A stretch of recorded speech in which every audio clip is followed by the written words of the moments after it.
for us to say, I prefer, I wouldn't say that it's something that's here, right, because just, I mean, just thinking it, from a logistic and pedagogical standpoint, it's important to, if you want to learn at a college level, be at the college. There's a psychological impact to that changing environment, because if you're in your high school, you hate that place. Right. yeah. I mean, I did, yeah. but, you know, you learn to act a certain way in that environment, and that's how it behave. But if you bring them to the college, you show them how people at college setting behave, just well. And I think it's gonna be important, if we really want to launch our high school programs to start making those commitments to the campus rather than every. And I would like to see faculty senate make a stance on this, that this has to change, because it's really dangerous. I mean, you're not putting your employees in a good situation at all. Very, very much open to things going smooth. Yeah, and we're very lucky that it hasn't happened already. I think this would then be something I would call a motion to make a resolution, or a statement of some kind. I second. Well, we don't know what it is. We have some stuff up on chat. Okay, let's see what chat says, yeah. Okay, Amanda. so, yeah, so Amanda said earlier that this is my first semester going to teach a dual credit class, Cass Tech next to Fox Tech. I agree. And then Megan, regarding dual credit, I had so many different experiences too. The whole program feels all over the place. They come last minute. Yep. Hold on, they come last minute. Where's that at? Asking, telling us to teach classes off campus without any details whatsoever. FYI, I did get reimbursed for miles, but after a lot of emails work on my end. This is very off topic, but I wanted to share with everyone that every Tuesday, Thursday, there is a faculty exercise class 12 to 1 and faculty yoga every Tuesday, 12 to 1. What am I reading right now? Both are in the kinesiology building. Please come. It's really nice being in this group. I'm just a puppet at this point. Thanks, Ryan. And then Amanda said, I've experienced having students coming in and out of my dual credit class at Cass Tech recently while called for senior pictures. but when they are not being summoned elsewhere, they have had enough courtesy to ask first. I also still have to buzz in and sign in at the administration building. So pretty much Jeff and Amanda have like shared Yeah. experiences. It was kind of strange because Oh, you can't hear me? that's right next to the Oh, Amanda, you can't San hear me, Antonio sorry. ISD Oh, wait. building. Oh, it's me. I'm And I sorry, went Amanda. to, Okay, go ahead. and when I went to try to get the usual ID that one of my other colleagues who's also over there already had from a previous semester that allows you access without having to wait around and fret about getting someone to let you in. They apparently had not done all the processing to even let me start getting that. So it's kind of like, okay, I guess I have to just go ahead and wait for someone to buzz me in. Yep. So if I can add something just really quick, it kind of is what we're saying here. So Jen, you mentioned earlier in the meeting that this college, well, this district is being almost run like a kind of like a business. And every time you go to a district meeting, it's always like, can we expand at the high schools more? Like Yeah. every single meeting, you Right. keep hearing that. And so I think my percentages might be wrong, but I think high schoolers, they make up, I think, 30+% of our I guess our revenue or our student population. So this thing's going to keep on expanding. And like you Right. said before, it's like they'll threaten, we'll just go somewhere else. Right. That whole thing. So it all comes down to money. It's like we don't want to lose their business. And to relate to that as well, because they know they've got us, there's a lot of like encroachment by the admin, not just our admin, but like the high school ISD admin, and they seem to have more influence, and there seems to be just more encroachment onto our territory without getting into too much details with what Jen was referring to earlier. So just be aware that if you teach dual credit, that they're gonna try to push and push and push a little bit by little bit, but they're coming, because again, it's gonna be a money issue. Another thing as well is my mom used to work in, again, the Judson district, and during her last couple of years there, she's still alive, she's not dead. Just read- She is retired, so she's in a better place at home. And so I think she was told towards the end, it's like, don't assign your students D's or F's, like you were referring to earlier. And so they're used to that kind of special treatment where they can't fail. They just want to kind of pass them, because it all comes down to how many students can you pass. That's where you get a lot of funding from. And the last thing, no, I'll shut up. And Megan, if you want to send some more stuff, I'll read it too if you want. About yoga. So I also teach high schoolers as well, as a lot of you do. And I traditionally have about 14 students in my classes traditionally. But it got bumped up to 28. Like, where does 28 come from, or the extra 14 come from? And they came from the Judson district. And what happened was the counselors that are there are in charge of picking the students to push into into our classes, right? And so, well, should I reveal this? Whatever, I'll say it. I don't care. I'm not gonna be here forever. So what happens is this counselor was under pressure to pick students, and what he did was they had an entrance exam for these high schoolers, and he allowed them to take the exams over and over Right. and over again until they passed, right? That's pretty common now. Uh-huh. And so again, that comes back to the no D's or F's kind of thing that I was Right. referring to earlier. And so these students come to our classes, and they were never meant for our classes, right? Right. And so here's what happened. So parents got mad. And not only did the parents get mad, there's a lot of pressure on him. The district, they poured a lot of money into pouring these students into college, right? So their district lost out. The parents are kind of mad and everything. The students now have F's on their thing, and so he got let go. And so there's going to be a lot of pressure for these counselors and these high schoolers, these high school counselors to put these students into our classes. So there's also pressure on them as well, and then we're on the receiving end of them. So Well, then that just perpetuates the fact that we don't have good PGR or retention or. Correct. And then we get in trouble for it. Ugh, Well, it affects our funding too, because Yeah. the new funding model looks at things like how many of our students are dual credits, how many of our students are first in college, how many go on to a four-year degree completed, which I think are the last one, I think is really important metric that we should be advocating for more strongly. Because USAC has a pretty strong history of our students going on to succeed at four-year institutions. And that's something that we should be proud of. But the new funding model for our state has very much made it financially tantalizing to pull in dual credit students. And so we're going to continue to see that push. But it's really important that we make sure we're helping those high schools vet their students. Make sure that we're not setting them up for failure. That's not gonna help anybody. There was, did y'all see the article last week about? Texas Tribune. Oh, well, Oh, I saw it in the, San Antonio report, formerly the Guard report, about Texas community college students doing worse. Do community colleges have a higher percentage of dual credit than four-year university? I believe so. One thing that I wanted to also mention is that PGR.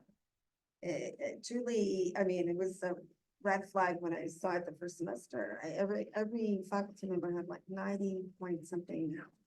And that's just not realistic.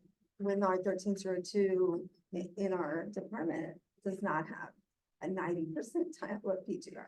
Right. So that was definitely, of course, something that they can spend the whole entire, here it comes back to the test. They can spend the whole entire semester revising to get a better grade, keep revising the entire semester, which is, and I asked the professor, well, when do they, how many revisions are they doing?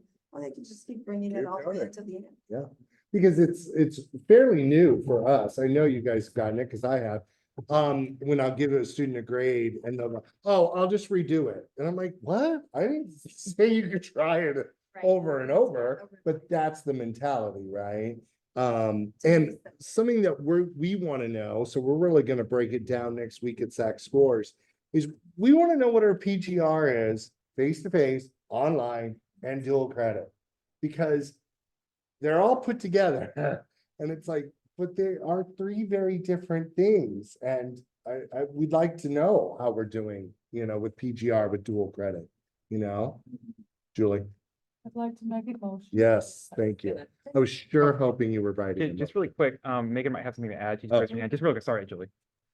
Megan?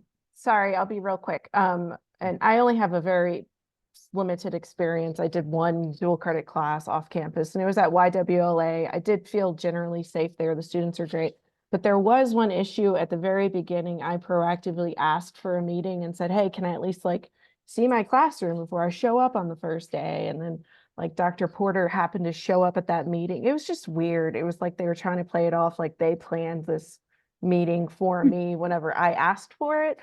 And during that meeting, I asked if I could be added to some kind of SAISD emergency alert system, and they said there really wasn't one. And guess what? During that semester, on a day I wasn't teaching, they had an actual lockdown, and I had no idea.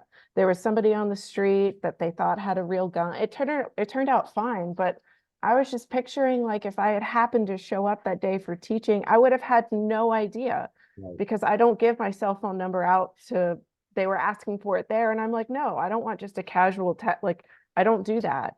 Because they were wanting to just send me text messages for things. And I'm like, no, so that's another thing where it's just in terms of safety. Yeah, nothing happened, but who knows? What if it had been an actual lockdown and I would have just happened to show up to teach and I would have had no idea, but luckily it didn't. But thanks again for for reading my notes, Ryan. I appreciate it. Anytime, Right before Megan. Julie mentioned- I just want to, this comes back to what you just mentioned, Megan. I remember going to New Braunfels and someone had committed suicide in the library. And I would sometimes, if I was too early, I would walk to the library, ask permission to go into the library and wait there. And that day I walked in and there was police all over. And I just didn't know, do I leave? Do I stay? And they said, no, you're gonna stay, but you can't be inside the building. We'll let you know. And it was just a lot of chaos. And one of the professors had committed suicide. Just right before, minutes before I had walked in. So that was just something that, made me think I had to wait a little bit longer to get into the building, but there was everything was very confusing. Julie, bring us home. I move that we create an ad hoc committee to compile a list of concerns that will be sent forward to administration for response. Second. This is a committee for concerns regarding dual credit. Dual credit concerns. Sorry. I feel that might be the best action, but I don't think that will do anything. I think that we have been stating our concerns to our administration for years, and it continues to fall on deaf ears. Because it's all about the Benjamins. And they just, so I think it's great. I do think we should write out our concerns. But I would like to see us do something a little stronger. So may I? Yes. move that we consider going to a board meeting, citizens to be heard. No, Well, I know. you wanted a stronger voice, Mhm. go directly to the board of trustees, the ones you're saying want the Benjamins, and let them know, look, you're getting your Benjamins, but at our sacrifice. These are very real concerns. I'm sure this has caused mental stress, physical stress on people, so. Are we All right, so I don't think you we're allowed to- moved, Yes, well, I spoke all 2022.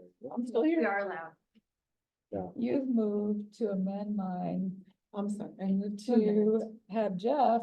Well, not necessarily. Yeah, that motion's gonna fail right now. If he actually twist arms. Maybe just ask So, ad hoc yeah. committee. It seems like there's a lot of discussion about what's wrong, but then why are we spending all this time talking about it if nobody thinks it's gonna change and nobody's willing to do anything to try to move it forward? Jeff, when you said something stronger, did you have something in mind? Yeah. I would just recommend. I just don't want us going to any more high schools. I don't want us doing that.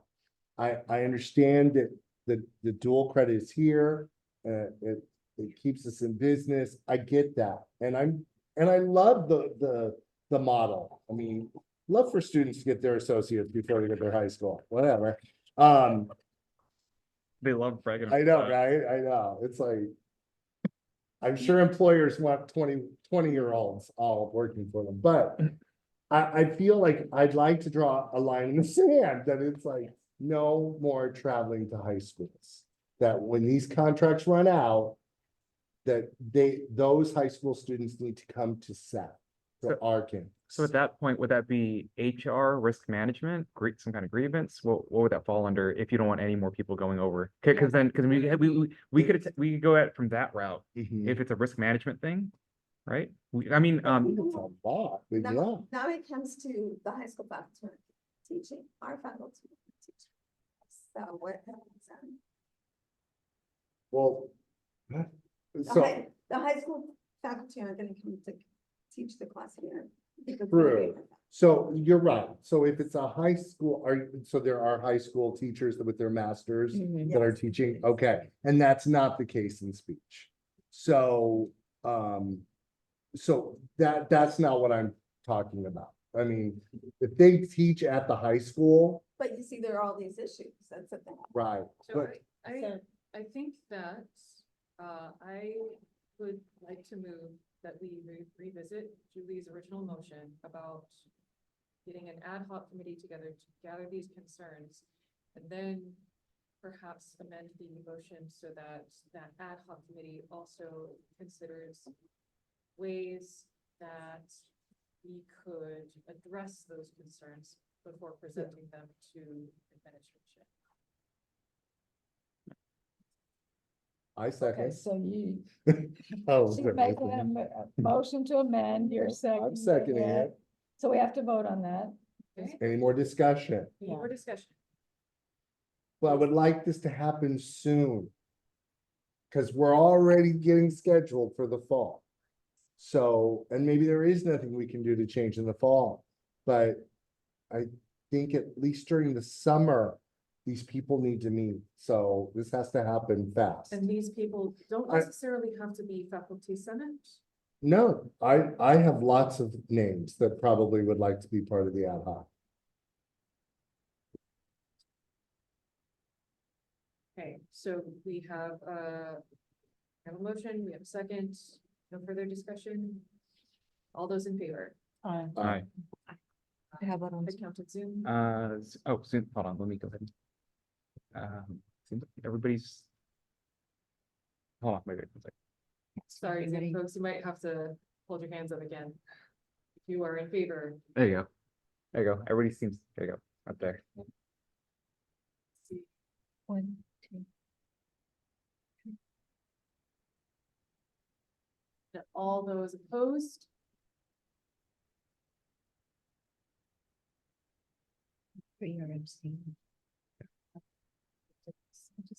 Okay, so the motion carries. Majority vote. All right. Linda also So voted. we will need to start putting a call out for people to serve on that ad hoc committee as soon as possible. I would encourage you to reach out to your departments first, see if there's anybody interested, especially folks who are teaching dual Right. credit. Those would be the best people. I have two names for you. And is this primarily wanting people who are going out to high schools to teach, not the Yes. Travis that Right. comes to us? Okay. And you said this is primarily an SAT issue, right? Right. Not other, Or the our sister MBA. colleges. Oh, we've already So, contacted them and I they're all think like, what? That We would don't do also be important to, as to who we need to address these concerns to. Right. So, and the MOU thing is a good idea. Mhm. So, see when those expire so that maybe they can be readdressed. Yeah, Jen, that might have to be you guys, you and Mercedes, to find out when those MOUs are up again. For Edison, Fox Tech. Fox Tech. Now, is Fox Tech and Cass, are they different? Yes. Okay, Different principles, yeah. yeah, okay. P-Tech, H-Tech, Fox Touch. Okay, Really? Quick question, you know how you said UTSA will not Right. fall for that? Can we get a UTSA person to tell us exactly, the reasons they won't do it, and we can use that too? We can advise the ad hoc Ad committee to reach out to TSA. it's a good idea. That would probably be a good way to consolidate all that. information.